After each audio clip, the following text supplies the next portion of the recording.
Village food. இன்னைக்கு நம்ம வீட்டுல சூப்பரான ஒரு மத்தி மீன் குழம்பு தான் செய்ய போறோம். இந்த குழம்பு வந்து ரொம்ப டேஸ்டா இருக்கும். வெங்காயம் தக்காளி எல்லாம் அரைச்சி ஊத்தி செய்ய போறோம். தேங்காய் பால் ஊத்தி செய்ய போறோம். நல்ல குழம்பு வந்து அவ்வளவு ருசியா இருக்கும். வாங்க இன்னைக்கு மத்தி மீன் குழம்பு எப்படி செய்யறதுன்னு பார்க்கலாம்.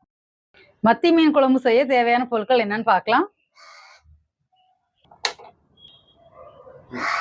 இப்போ வெங்காயம் தக்காளி எல்லாம் வதக்குறதுக்காக நான் ஒரு கடாய் அடுப்புல வச்சிருக்கிறேன். கடாய் நல்லா சூடாகட்டும்.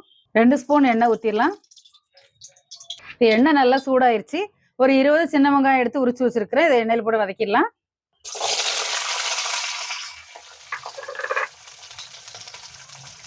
இதோட 10 பல் பூண்டு. இந்த வெங்காயம் பூண்டு ரெண்டுமே நல்லா வதங்கட்டும்.